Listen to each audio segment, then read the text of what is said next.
मेरे प्यारे दोस्तों, कल्पना कीजिए उस पुराने पुल पर खड़ी एक औरत को जहां चारों तरफ गाड़ियों की तेज रफ्तार, लोगों की भागदौड़ और शोर शराबे का आलम है।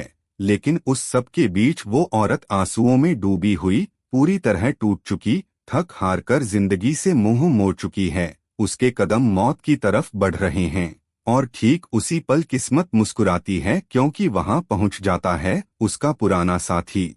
वो रिश्ता जो कागजों पर भले ही खत्म हो चुका हो, लेकिन दिल की गहराइयों में आज भी सांस ले रहा है। दोस्तों, आज की ये कहानी आपके दिल को इतना छुएगी कि आंसू रुकने का नाम नहीं लेंगे, और साथ ही आपको जिंदगी के बारे में गहराई से सोचने पर मजबूर कर देगी। तो मेरे प्यारे दोस्तों, पूरी कहानी सुनने के लिए इस वीडियो को आखिरी सेकंड तक जरूर देखें।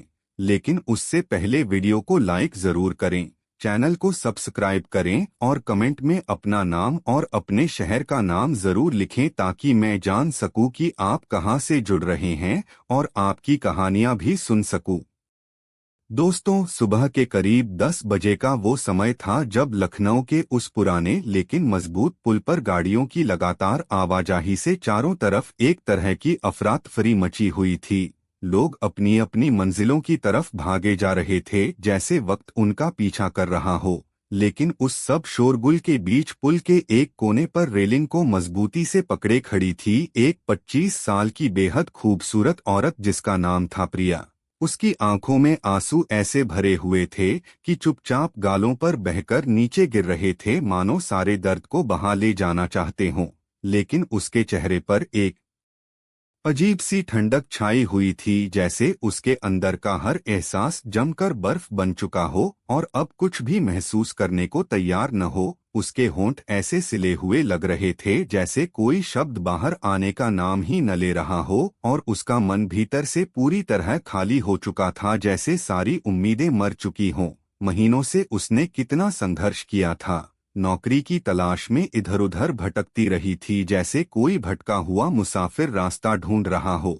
रिश्तेदारों के घरों में रहकर उनके दिए हुए दाने पर गुजारा करती रही थी और हर दिन उनकी दया पर जीने का बोझ सहती रही थी। समाज की ठंडी नजरों और तानों को चुपचाप बर्दाश्त करती रही थी, जैसे वो उसकी किस्मत का हिस्सा हो। हर बार उसने खुद को संभालने की पूरी कोशिश की थी, लेकिन अब उसके सब्र का बांध पूरी तरह टूट चुका था और वो टूटकर बिखरने की कगार पर पहुंच चुकी थी, जहां से वापसी का कोई रास्ता नजर नहीं आता था। नीचे गोमती की लहरें गहरी और तेज बह रही थीं, मानो किसी की जिंदगी को अपनी गोद में समेटने के लिए बेसब्री से इंतजार कर रही हों और उसे अपनी ओर खींच रही हों। हवा में ठंडक और नमी घुली हुई थी, जो उसके चेहरे को छूकर उसे और ज्यादा उदास बना रही थी, जैसे प्रकृति भी उसके दर्द में शामिल हो गई हो। पानी की तरफ झांकते हुए प्रिया के मन में बस एक ही ख्याल बार बार गूंज रहा था कि अब और नहीं सहा जाता, सब कुछ खत्म कर देना चाहिए, क्योंकि शायद यही एक तरीका है जिससे सारे दर्द हमेशा के लिए मिट जाएंगे और उसे इस दुनिया की ठोकरों से हमेशा की छुट्टी मिल जाएगी, जहां कोई सवाल न हो, कोई जवाब न हो।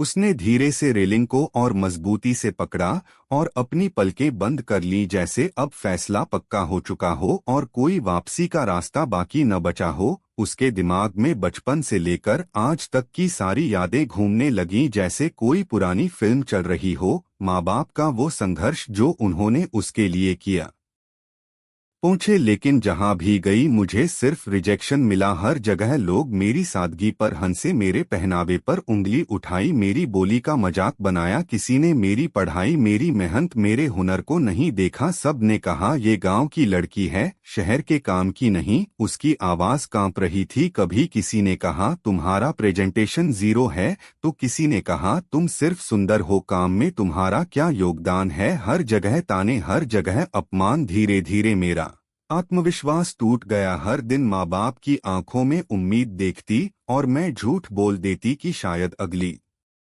बार नौकरी मिल जाएगी, लेकिन भीतर से मैं पूरी तरह खाली हो चुकी थी, जैसे जीने की कोई वजह ही न बची हो और हर रात मुझे सताती रहती थी।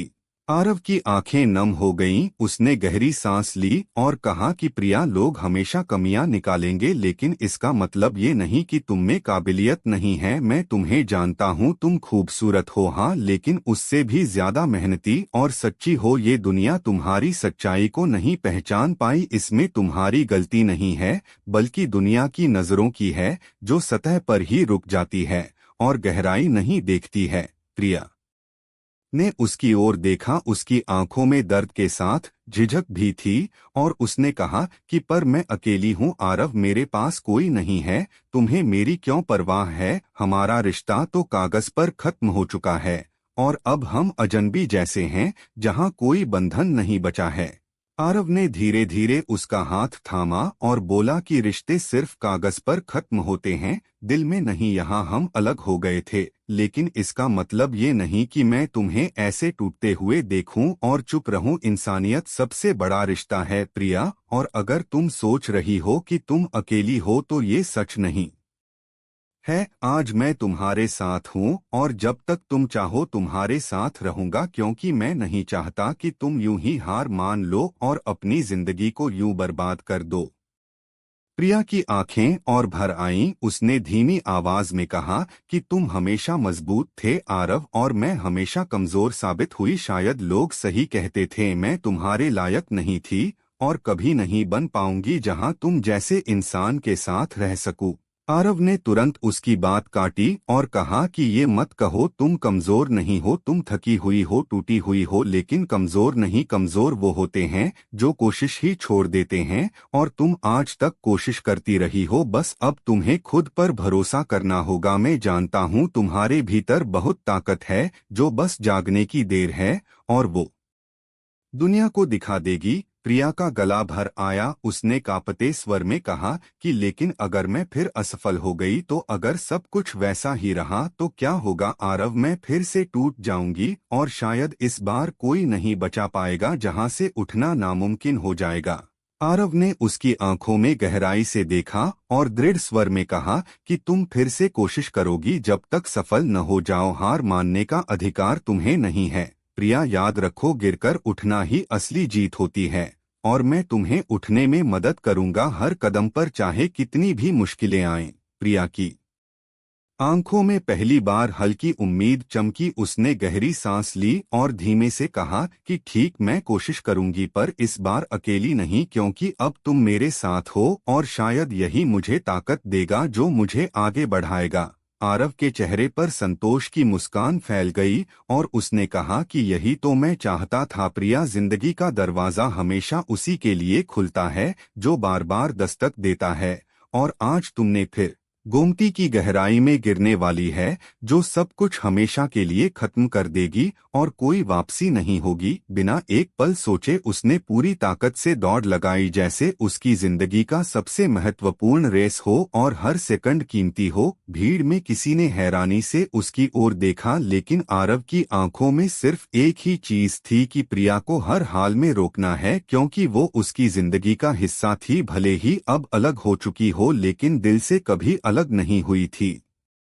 प्रिया रुको, उसकी आवाज हवा को चीरती हुई गूंजी, जैसे कोई चीख हो जो पूरे पुल पर फैल गई और हर दिल को छू गई। प्रिया ने हल्की सी चौंककर सिर घुमाया और उस पल का ठहराव जैसे सदियों का था, मानो समय रुक गया हो और सारी दुनिया सांस थामकर देख रही हो।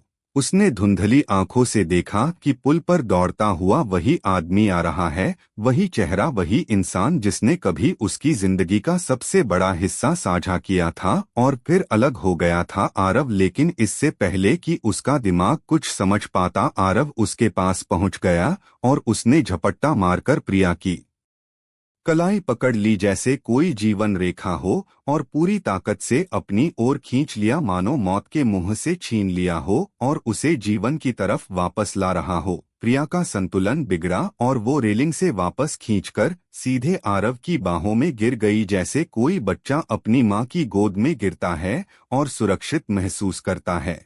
उसकी सांसें तेज थीं, चेहरा आंसुओं से भीगा हुआ था और शरीर बुरी तरह कांप रहा था, जैसे अभी अभी कोई बड़ा हादसा टल गया हो और वो अभी भी उस सदमे से उबर नहीं पा रही हो। नीचे गोमती की लहरें गड़गड़ाहट के साथ बह रही थीं, मानो अभी अभी किसी की जान निगलने से चूक गई हो और वो गुस्से में और तेज बह रही हो, जैसे अपना शिकार खो देने का अफसोस हो। कुछ राहगीरों ने यह दृश्य देखा और शोर मचाने लगे कि अरे ये तो नदी में कूदने जा रही थी, लड़के ने बचा लिया, वो समय रहते पकड़ लिया, क्या हो जाता अगर वो गिर जाती तो सब कुछ खत्म हो जाता।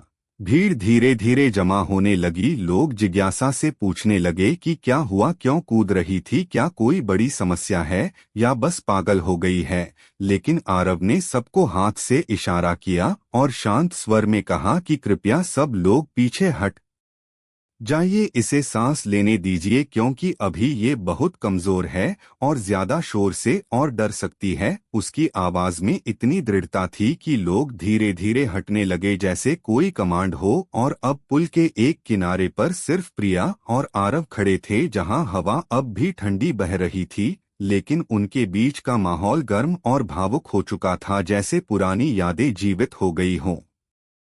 आरव ने धीरे से कहा कि प्रिया, पागल हो गई हो या जिंदगी इतनी सस्ती नहीं होती कि इसे ऐसे बहते पानी में छोड़ दिया जाए और सब कुछ यूं ही खत्म कर दिया जाए। क्या तुम्हें पता है कि अगर तुम चली जाती तो कितने लोगों का दिल टूट जाता और कितनी जिंदगियां बिखर जाती। प्रिया उसकी बाहों में कांपते हुए फूट फूट कर रोने लगी। उसके होंठ कांप रहे थे, लेकिन आवाज नहीं निकल रही थी, जैसे सारे शब्द गले में अटक गए हों और बाहर आने को तैयार न हो।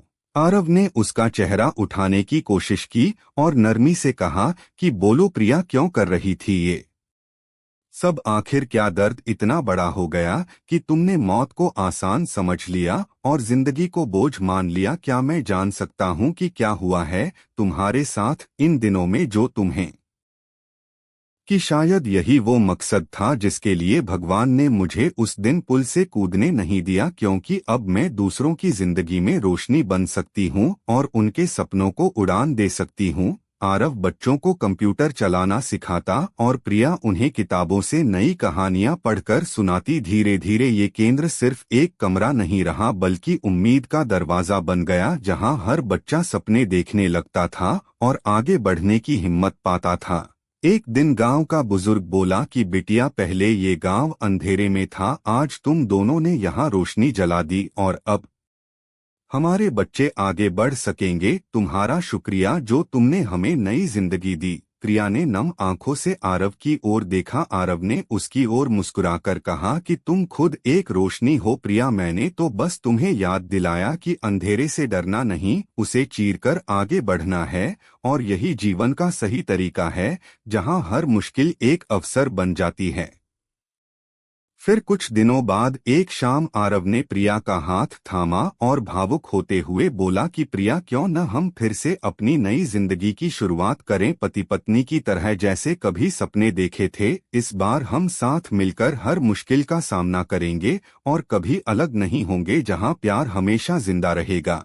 प्रिया की आंखें आंसुओं से भर आईं। उसने हल्के से सिर हिलाकर हाँ कहा, जैसे सब कुछ स्वीकार कर लिया हो, और उस पल दोनों के बीच के टूटे रिश्ते की दरार भर गई और उनकी जिंदगी ने एक नई दिशा पा ली, जहां सिर्फ प्यार और उम्मीद थी और कोई दर्द नहीं था। उस दिन के बाद गोमती की लहरों की तरह उनकी जिंदगी भी बहती रही, लेकिन उस दिन पुल पर जो हाथ थामा गया था, उसने न सिर्फ एक औरत को मौत से खींच लिया, बल्कि उसे नए सपनों की ओर भी धकेल दिया। और अब वो दोनों साथ में खुश थे, जैसे कोई परफेक्ट कहानी हो। दोस्तों, इस कहानी से हमें ये सीख मिलती है कि जिंदगी में कितनी भी मुश्किलें आएं, कभी हार नहीं माननी चाहिए, क्योंकि एक छोटा सा सहारा आपकी पूरी जिंदगी बदल सकता है। और पुराने रिश्ते कभी पूरी तरह मरते नहीं, वो दिल में जिंदा रहकर हमें ताकत देते हैं। लेकिन दोस्तों, क्या तुम्हें लगता है कि आरव ने जो कदम उठाया वो सही था या गलत? क्या सच में कागजों पर तलाक लेने से दिल के रिश्ते मिट जाते हैं, या वो हमेशा जिंदा रहते हैं और हमें बुलाते रहते हैं? अपनी राय जरूर बताओ कमेंट में, क्योंकि तुम्हारी हर राय मुझे नई कहानी लिखने की प्रेरणा देती है और मुझे बताती है कि आप कितने गहराई से जुड़े हैं। और अगर ये कहानी तुम्हारे दिल को छू गई हो तो लाइक कीजिए, शेयर कीजिए और हमारे चैनल स्टोरी बाय किशोर 1 को सब्सक्राइब करना मत भूलिए। मिलते हैं अगली कहानी में, जहां फिर से कुछ नया और भावुक होगा। लोगों को धन्यवाद। जय श्री राम, जय हिंद। इतना तोड़ दिया है। प्रिया ने एक गहरी सांस ली और कांपते शब्दों में कहा कि जब हर दरवाजा बंद हो जाए, जब हर जगह से रिजेक्शन मिले तो जीना बोझ लगने लगता है। आरव, मुझे लगा अब सब खत्म कर देना ही आसान है, क्योंकि इस दुनिया में मेरे लिए कुछ बचा ही नहीं है और मैं अकेली पड़ गई हूँ जहाँ कोई अपना नहीं है।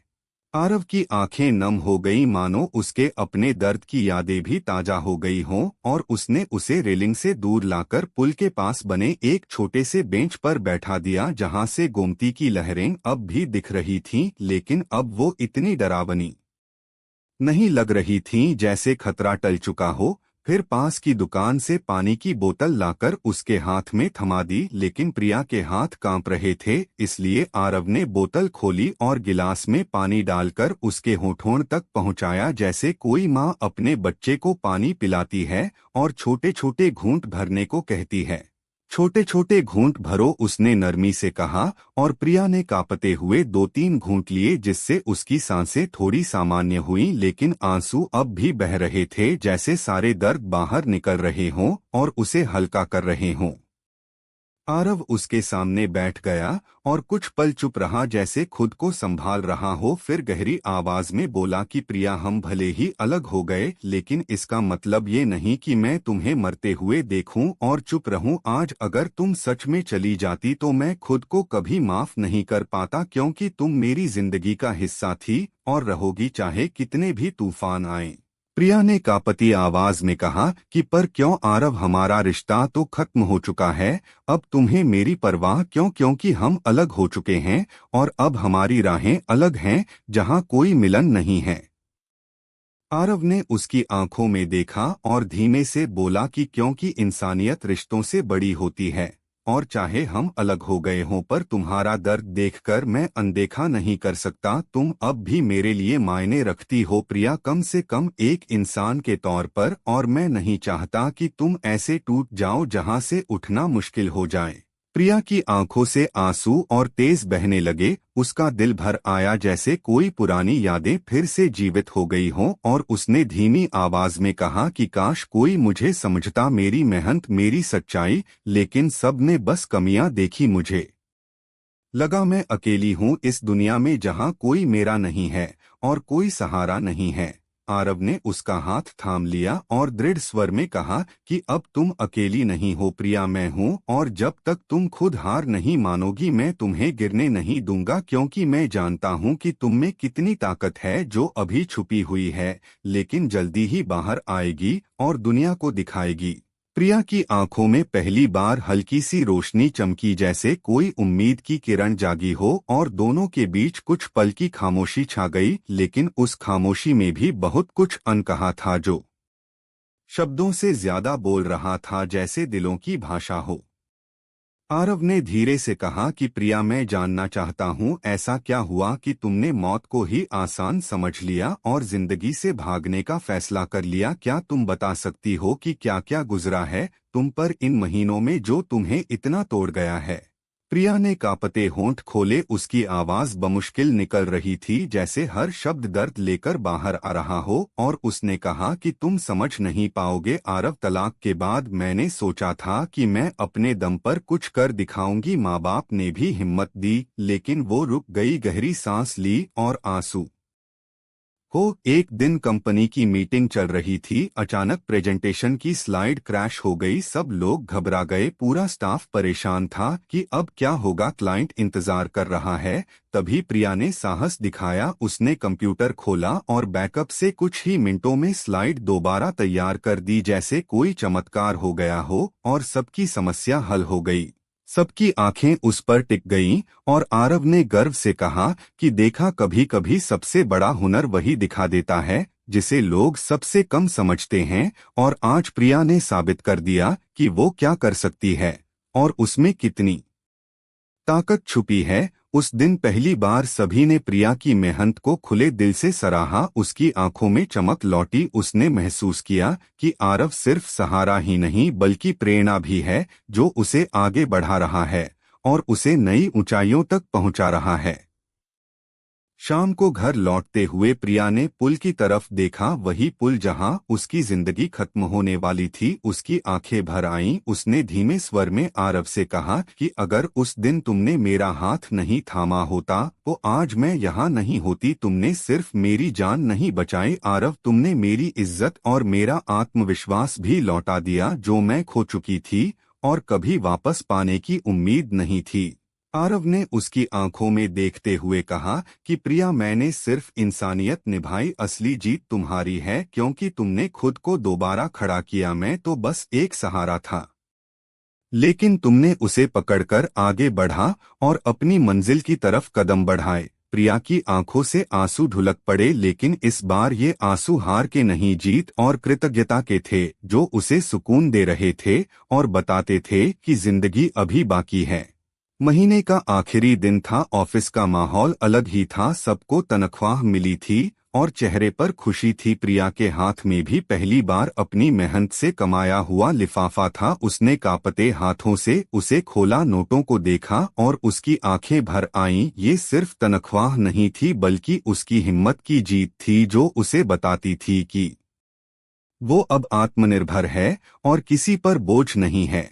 उसने सबसे पहले माँ को फोन किया और कहा कि माँ, अब आपको किसी से उधार मांगने की जरूरत नहीं है। आपकी बेटी ने नौकरी पाली है और अब सब ठीक हो जाएगा, जहाँ हम खुशी से जी सकेंगे। फोन के उस पार माँ की आवाज कांप रही थी, बिटिया, तूने हमारा सिर गर्व से ऊंचा कर दिया और अब हमें चिंता नहीं करनी पड़ेगी, तू हमारी शान है। प्रिया की आंखों से आंसू बह निकले, लेकिन इस बार ये आंसू हार के नहीं बल्कि जीत और सुकून के थे, जो उसके दिल को भर रहे थे और उसे नई ताकत दे रहे थे। ऑफिस में अब लोग उसे सम्मान से देखने लगे थे। जो सहकर्मी पहले हंसते थे अब उससे काम सीखने लगे। धीरे धीरे उसकी मेहनत ने सबका दिल जीत लिया। लेकिन प्रिया जानती थी कि इस सफर में आरव का हाथ न होता तो शायद वो ये मंजिल कभी न देख पाती, और वो हमेशा उसके लिए शुक्रगुजार रहेगी जैसे कोई जीवनदाता हो।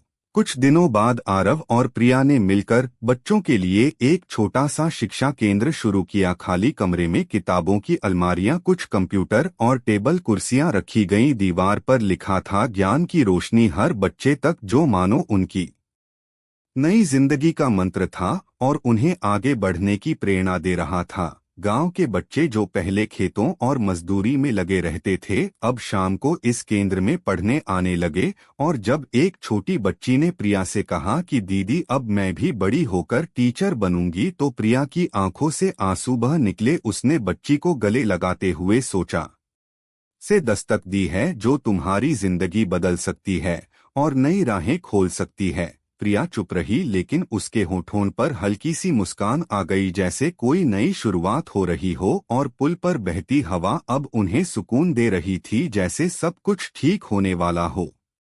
अगली सुबह की धूप सुनहरी और चमकदार थी, मानो नई उम्मीद लेकर आई हो। और प्रिया आईने के सामने खड़ी थी। चेहरा वही था, लेकिन आंखों में अब सिर्फ आंसू नहीं थे, एक हल्की सी उम्मीद की चमक भी थी जो कल तक गायब थी और आज उसे नई जिंदगी दे रही थी। उसने साधारण सा सलवार सूट पहना, बाल संवारे और गहरी सांस ली, जैसे खुद को तैयार कर रही हो नई जंग के लिए, जहां जीत का स्वाद चखना है। कल तक जो औरत गोमती की गहराई में कूदने जा रही थी, आज उसके कदम किसी नए रास्ते की ओर बढ़ रहे थे, जहां शायद सफलता इंतजार कर रही हो और उसे बाहें फैलाए बुला रही हो। आरव समय पर आ गया। उसने दरवाजा खटखटाया। प्रिया झिझकते हुए बाहर आई। आरव ने हल्की मुस्कान दी और बोला कि चलो, आज से नई शुरुआत करते हैं। तुम्हें अकेले लड़ना नहीं पड़ेगा, मैं हर कदम पर तुम्हारे साथ हूँ, जैसे कोई सच्चा साथी होता है। प्रिया के कदम भारी थे, लेकिन दिल में कहीं न कहीं भरोसा था कि इस बार सब कुछ अलग होगा और वो जीत जाएगी। दोनों साथ में आरव की कंपनी पहुंचे। सामने की ऊंची बिल्डिंग देखकर प्रिया का दिल जोर जोर से धड़कने लगा। चमकते शीशे, सुरक्षा गार्ड और बड़ी गाड़ियों को देखकर उसने धीरे से कहा कि मुझे डर लग रहा है आरव, अगर मैं यहाँ लायक नहीं निकली तो अगर लोग फिर हंस पड़े तो क्या होगा, मैं सह नहीं पाऊंगी और फिर से टूट जाऊंगी। आरव ने उसके कंधे पर हाथ रखा और नरमी से कहा कि लोग हमेशा हंसते हैं प्रिया, पर फर्क ये है कि तुम अब उन्हें जवाब देने की स्थिति में हो। तुम कोशिश करो, मैं तुम्हारे साथ हूँ और तुम्हें गिरने नहीं दूंगा, चाहे कितनी भी आंधियां आएं। ऑफिस में प्रवेश करते ही रिसेप्शन पर बैठी लड़की मुस्कुराते हुए बोली कि आप प्रिया जी हैं ना? सर आपका इंतजार कर रहे हैं। और ये सुनकर प्रिया चौंक गई। उसने आरव की तरफ देखा, उसकी आंखों में सवाल था कि ये कैसे जानते हैं। आरव ने हल्के से मुस्कुराकर कहा कि हाँ, मैंने पहले से सब बता दिया है, तुम्हें बस अपना आत्मविश्वास लेकर आना था, क्योंकि मैं जानता हूँ कि तुम कर सकती हो और तुम में वो ताकत है जो सबको हैरान कर देगी। पहला दिन आसान नहीं था, कंप्यूटर पर काम दिया गया, लेकिन प्रिया बार बार गलतियां कर रही थी, जैसे सब कुछ नया हो और उसे समझने में वक्त लग रहा हो। पास बैठी एक सहकर्मी हंसते हुए बोली कि मैडम ये तो बहुत आसान है, गांव से आए हो क्या, इतना भी नहीं आता क्या, तुम्हें कुछ पता भी है? प्रिया का चेहरा लाल हो गया, उसका दिल किया सब छोड़कर भाग जाए, लेकिन तभी आरव की आवाज उसके कानों में गूंजी कि तुम हार नहीं मानोगी, और उसने होंठ भींच लिए, काम पर ध्यान दिया, जैसे ये उसकी जिंदगी की आखिरी लड़ाई हो और उसे जीतना ही है। पूरा दिन थका देने वाला था, लेकिन शाम को घर लौटते समय प्रिया के चेहरे पर एक अलग संतोष था। उसने सोचा कि आज मैंने हार नहीं मानी और यही मेरी छोटी जीत है जो मुझे आगे की ताकत देगी। दिन बीतते गए, हर रोज कोई न कोई ताना मिलता, लेकिन प्रिया ने ठान लिया था कि अब वो पीछे नहीं हटेगी। वो देर तक रुककर काम सीखती, नोट्स बनाती और अगली सुबह नई तैयारी के साथ आती, जैसे हर दिन एक नया चैलेंज हो और उसे पार करना हो। धीरे धीरे उसके काम में सुधार आने लगा और लोग अब उसे नोटिस करने लगे, लेकिन अभी भी सस्पेंस था कि क्या वो टिक पाएगी या फिर टूट जाएगी जहां से उठना मुश्किल